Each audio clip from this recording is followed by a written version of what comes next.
So I met Sherry in grad school. I happened to join the lab that she was already in, and I didn't really get to know her right away. She kind of kept to herself.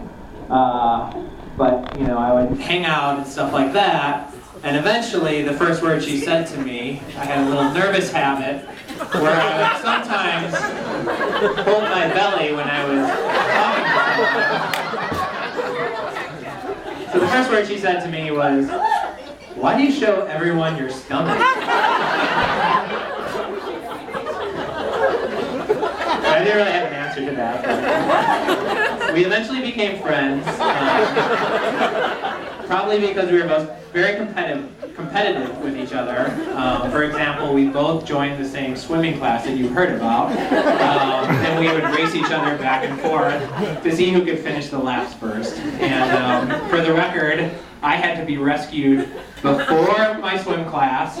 She had to be rescued afterwards, so I think I won that one. But we'd also compete at things such as kiteboarding, and she actually managed to stand up before me, so I think she won that one.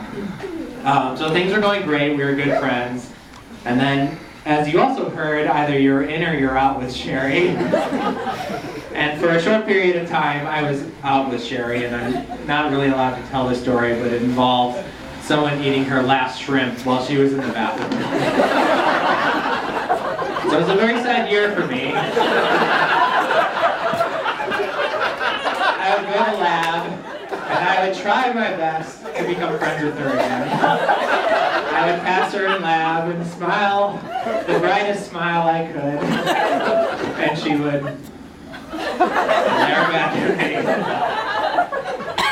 But luckily, eventually, I broke through, and we slowly became friends again, and this kind of culminated in going out to a happy hour at one of our favorite local spots, Celia's, where we got unlimited margaritas. Happy hour became happy hours, and I was like, okay, I'm back in with Sherry. And then for some reason, as we were walking to our next place, I guess to celebrate this fact, I decided to pick her up and run as fast as I possibly could down the street to the new place, which is about a half mile away. This is a bad idea. The people standing on the street made it clear as we were running by, "What are you guys doing?" And eventually I figured out my legs were not keeping up with the rest of us. And unfortunately I body slammed Sherry to the ground.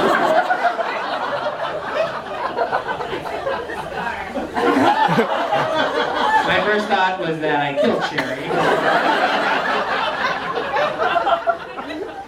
But then she moved, and then my second thought was, well, so much for our new friendship. But luckily, the first thing she did was laugh her ass off. And she mostly forgave me. The next day at work, she wore a tank top to show off all of her scars, including her fake skin that she had to cover her actual pretty serious injuries with. And she wore a t-shirt that said, "I do my own stunts."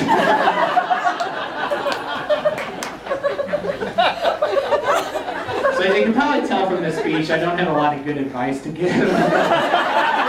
I've been married 2 years, and I guess the only thing I figured out is every relationship is kind of unique, and you have to figure it out. But Buzzy, she'll forgive a lot of dumbass stuff that you do, but don't ever take her last shrimp. So, cheers to sharing it.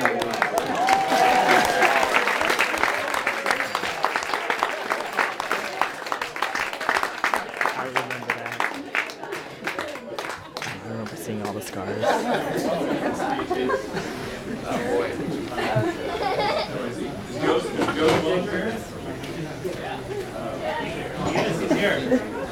The mic isn't on. Next up, Joe. Welcome. Wow. It's been a while. Looking sharp. Hey everyone. So I measure life through distinct moments. One of them was the peak of my engineering prowess, and I measure it through very objective terms, which is beating Buzzy. So, we had an amphibious vehicle competition for the physics Olympics in senior year of high school. I figure this crowd can generally enjoy that reference.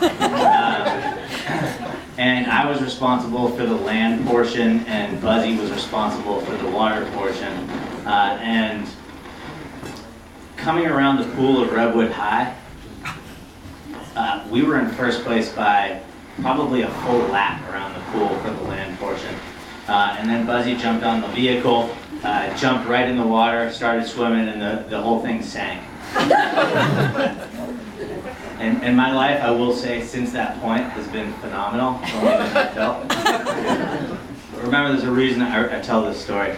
This was at the end of high school, and these were a bit of tumultuous times for Buzzy and I. We, is everyone all right with the noise there? All right. Buzzy and I we actually had some tough times. We spend weekends hunting together. We took a BB gun and we hunt through my parents' backyard shooting birds with a BB gun, which was not the peaks of our careers. But it was also a time that I got to meet the Bonos and spend a lot of time with Anita, Ray, Joe, and the family, and we got to... Hello. And the whole Bono family welcomed me with really incredible welcome arms. I spent many weekends sleeping over at the house, many times on the boat with Ray, and it's been a phenomenal amount of time. And I think our cat after you. That's right, Josie the cat's named after me. But what I got to know is that this incredible family made a really great guy with really high intellect, and I think being in the Bay Area, you get caught up in the startup vibe. And the best thing I can possibly say and how I feel about Buzzy is that we've always had the idea that we'd start a business together, and we've worked through many weekends thinking of different ideas. And I think the best compliment that I can possibly give is if I would ever to start something like that with someone, something in technology, something with big aspirations to do with Buzzy. And I think that's one of the more high praise I can give the guy. I also met Sherry 6 years ago, and about a year into that, I said, Buzzy, why don't you marry this girl? Why are you taking So he's short and slow, but that's okay. But I will say, when he makes a decision, it's a good one. Sherry's been fantastic. I've really enjoyed every moment I've spent with her. I have loved times on the boat fishing.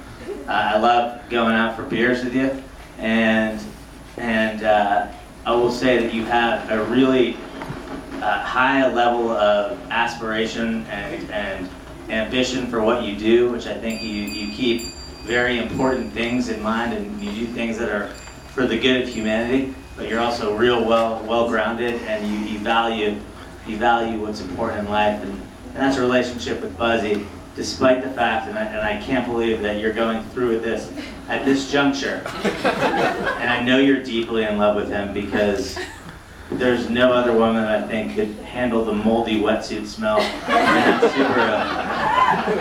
And so this is clearly important. So I just want to end and thank you guys for having me. And I also want to say that my view on the rest of your life can be summed up with this, which is my peak of engineering was in high school. I think about 3 weeks ago, there was something in the New York Times, August 3rd actually, June 3rd, in the New York Times magazine, and this is a business that Buzzy and I put in for a business school competition, and it's called the Cuddlebot. Now, the New York Times magazine thinks that this is the 31st of 32 innovations that will change your tomorrow. So this is clearly Buzzy's peak of engineering prowess.